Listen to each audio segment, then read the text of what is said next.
Dernier point concernant ce paragraphe sur les sommes et sommes directes de sous-espaces vectoriels, la dimension d'une somme de sous-espaces vectoriels.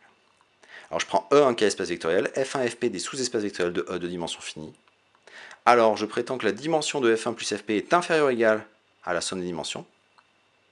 Deuxième point, que s'ils sont en somme directe, la dimension d'une somme directe c'est égal à la somme des dimensions. Et troisième point, que la dimension de la somme directe est égale à la somme des dimensions implique que la somme F1 Fp est directe. Autrement dit, les points 2 et 3 formulent une équivalence entre le fait que F1 et Fp sont en somme directe si et seulement si la dimension de la somme est égale à la somme des dimensions. Alors on remarque, c'est que les points 1 et 2 pouvaient être démontrés avec ce qu'on a dit sur les familles génératrices et bases et sur les liens entre somme et somme directe. Pourquoi? Parce que la dimension de F1 plus Fp, c'est le cardinal d'une base. Or, on a vu que si F1 et Fp, là je le fais oralement, si F1 et Fp étaient des sous-espaces vectoriels de dimension finie, je peux en trouver des bases, donc des familles génératrices.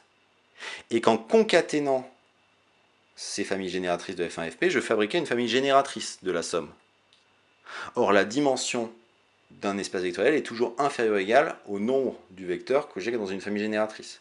Ce qui veut dire que j'ai trouvé une famille génératrice avec dim de F1 plus dim de F2 plus dim de Fp vecteur, et donc la dimension de la somme est plus petite que la somme des dimensions. Et pareil, on a vu que quand j'ai des sous-espaces vectoriels en somme directe, en concaténant des bases, j'obtiens une base de la somme directe. Et donc, là, dans ce cas-là, j'ai bien que la dimension de la somme directe, qui est le cardinal d'une base de F1 plus Fp, faut bien dim de F1 plus etc. plus dim de Fp. Mais en fait, on va démontrer les trois points d'un coup, en faisant le lien entre le premier paragraphe sur l'espace vectoriel produit et cette notion de somme d'espace vectoriel. Donc je vais appeler phi l'application qui va de F1 croix Fp dans E, qui a un PUPLEF V1 Vp associe la somme V1 plus Vp. Alors déjà, phi est linéaire, c'est une simple vérification. On prend deux vecteurs dans F1 croix Fp, donc deux PUPLEF V1 Vp et W1 WP, deux scalaires lambda mu, et je calcule phi de lambda fois le premier PUPLEF plus mu fois le deuxième. Je calcule cette combinaison linéaire par définition de la loi plus et de la loi point sur F1 croix Fp, ça fait phi de lambda V1 plus mu W1 jusqu'à lambda Vp plus mu WP. La définition de phi, c'est j'ajoute toutes les composantes, ce qui fait ce vecteur-là. Je regroupe le lambda et le mu, que je mets en facteur, et j'obtiens bien lambda phi de V1 Vp plus mu phi de W1 WP. Donc phi est linéaire.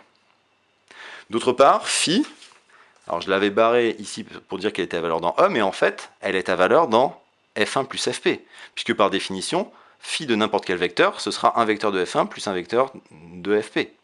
Donc l'image de phi est incluse dans F1 plus Fp, et en plus on a en fait égalité.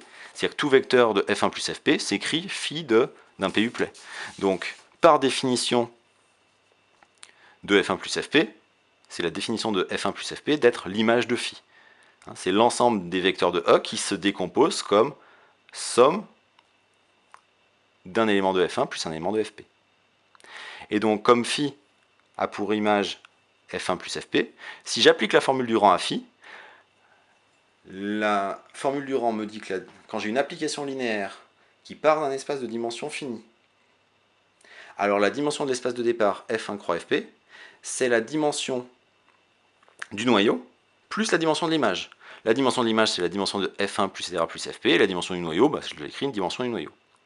Dans le paragraphe petit a, on a vu que la dimension d'un produit cartésien, c'était la somme des dimensions. J'obtiens donc que la somme des dimensions vaut la dimension de la somme plus la dimension du noyau. Premier point, la dimension du noyau, une dimension d'un espace vectoriel est toujours positive. Ce qui veut dire que cette quantité-là est toujours supérieure ou égale à celle-là, puisque elle est égale à celle-là plus quelque chose de positif. Donc on en déduit que la dimension de la somme est inférieure ou égale à la somme des dimensions, qui est le point numéro 1. De plus, toujours avec cette formule-là, on a égalité, la dimension de la somme est égale à la somme des dimensions si et seulement si la dimension du noyau c'est 0. Mais la dimension du noyau c'est 0 si et seulement si le noyau est réduit au singleton vecteur nul. Mais que signifie appartenir au noyau de phi? Un PUPLEF V1 Vp appartient au noyau de phi si et seulement si V1 est dans F1, V2 dans F2, etc. jusqu'à Vp dans Fp, et la somme est nulle.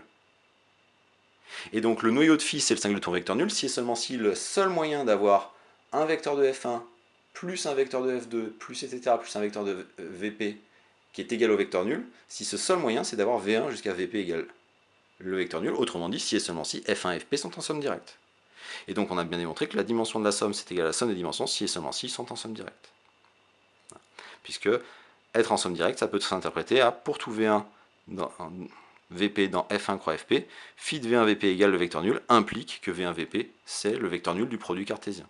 Puisque phi de V1 VP c'est V1 plus etc plus VP, donc c'est égal à 0, si et seulement si chacune des coordonnées sont nulles, ce qui peut s'écrire si et seulement si le PU' c'est le singleton vecteur nul, ce qui est bien équivalent au fait que le noyau de phi soit réduit au singleton vecteur nul.